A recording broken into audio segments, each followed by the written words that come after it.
Bien. Ensuite, comme je vous disais, autre chose qu'il va falloir apprendre, puisqu'il s'agit bien beaucoup plus de ça. Vous devrez donc apprendre quelles sont la succession des différents présidents de la République, donc de la Ve République. Vous avez donc dans votre Padlet une infographie que je vous montre à l'instant. Alors mon conseil, c'est vous allez les apprendre et vous pouvez également faire une grille et vous pouvez faire une liste avec les différentes réformes les plus populaires qui leur sont attribuées à ces différents présidents. Donc vous voyez que on commence avec le président Charles de Gaulle, que nous avons déjà détaillé et mentionné. Vous avez également à la suite donc, le président Pompidou. S'ensuit le président Valéry Giscard d'Estaing. Vous avez ensuite donc, le président François Mitterrand. Vous avez ensuite le président Nicolas Sarkozy. Et vous avez Jacques Chirac. Pardon.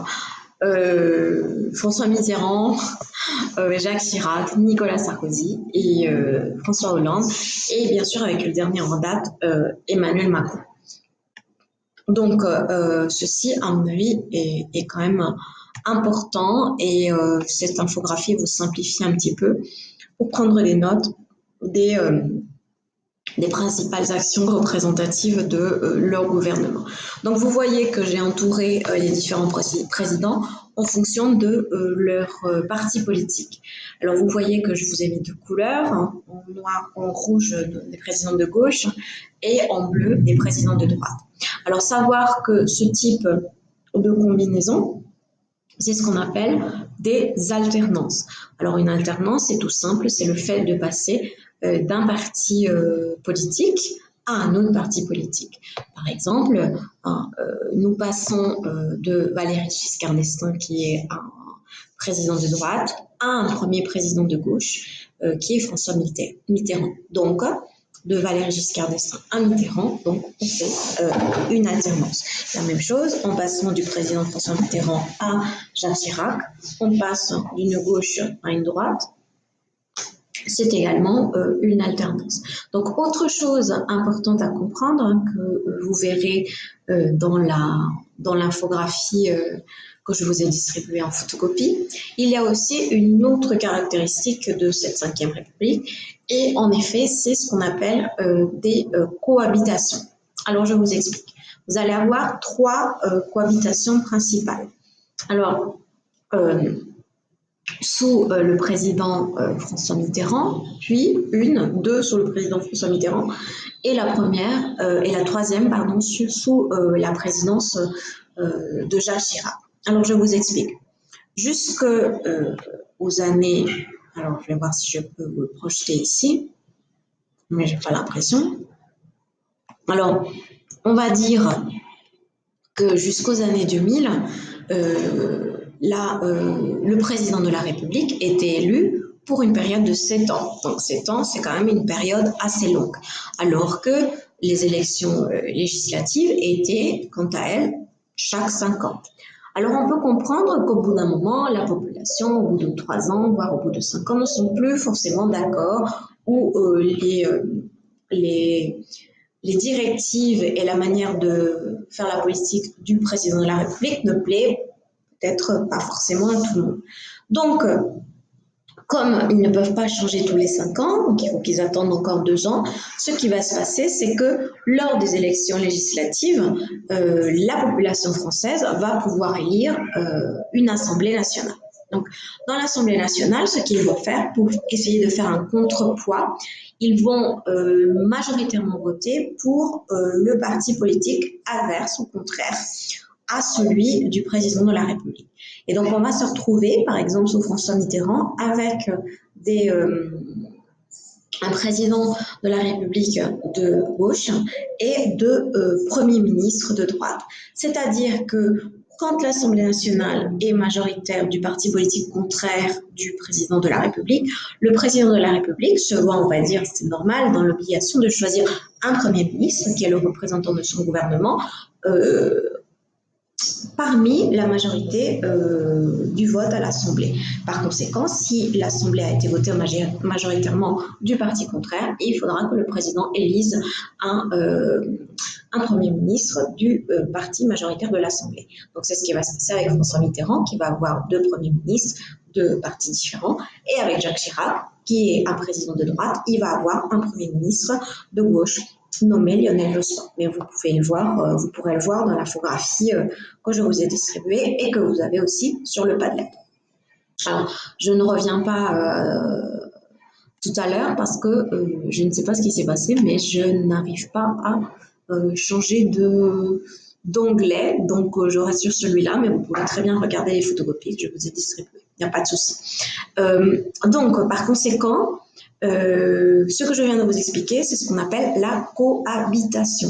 Quelquefois, cette cohabitation, la relation entre le Premier ministre et le Président de la République, sont certes quelquefois bonnes, elles peuvent bien se passer, mais quelquefois, elles peuvent avoir aussi des frictions et des difficultés. C'est bien pour cela que le président Jacques Chirac va vouloir éviter ce genre de situation et va décider donc en 2002 de réduire le mandat présidentiel qui passe de 7 ans à 5 ans. Donc, les mandats présidentiels sont plus courts et vont en même temps ou à la suite, avant ou après les élections présidentielles. Ceci donc évite ce type de mouvement. Donc, vous voyez que vous allez avoir des alternances, donc des présidents de droite et de gauche avec des réformes successives. Et vous allez avoir jusqu'à la présidence de Jacques Chirac de ce qu'on appelle des cohabitations. Donc ça, c'est une des caractéristiques de cette 5e République. Autre chose à savoir d'important en ce qui concerne la politique dans cette 5e République, c'est que à partir, on va dire, des années 1980, vous allez avoir une autre force politique importante qui apparaît, qui s'appelle le Front National. Alors le Front National est un parti d'extrême droite donc, qui s'installe à partir des années 80 durablement dans la politique française.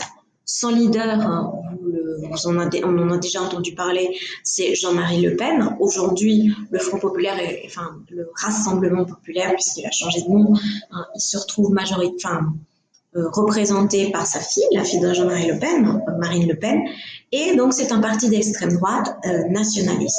Alors, dans les années 80, donc il commence à se former et va apparaître vraiment de manière très importante sur la scène politique dans l'élection présidentielle de 2002.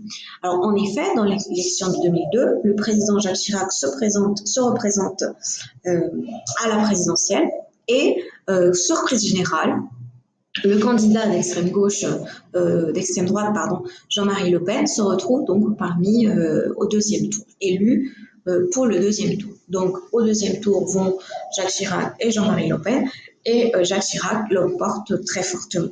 Aux dernières élections présidentielles en France, aussi savoir que le Front populaire a quand même obtenu une place importante parmi l'électorat français. Et sachez bien sûr qu'aux élections de cette année de 2019, aux élections européennes, le Rassemblement national, c'est-à-dire le Front populaire, a obtenu également une grande majorité comme député au Parlement européen. Donc ça, bien tenir en compte que les mouvements nationalistes d'extrême droite sont de plus en plus importants à partir des années 80. Voilà, donc en gros, si je veux bien vous faire le résumé, donc pour comprendre ce chapitre, quelles sont les institutions de la 5e République, donc connaître le graphique, comment cela fonctionne, donc ça c'est très important, numéro 1. Numéro 2, donc il faut connaître les différents présidents de la République, savoir expliquer ce que c'est qu'une alternance, ce que c'est une cohabitation, connaître quelles sont les différentes cohabitations qui existent, qui ont existé jusqu'aux années 2000, connaître aussi ou vous faire une petite liste avec les différentes réformes importantes qui sont attribuées à chaque président, comprendre aussi l'importance des mandats présidentiels de Charles de Gaulle.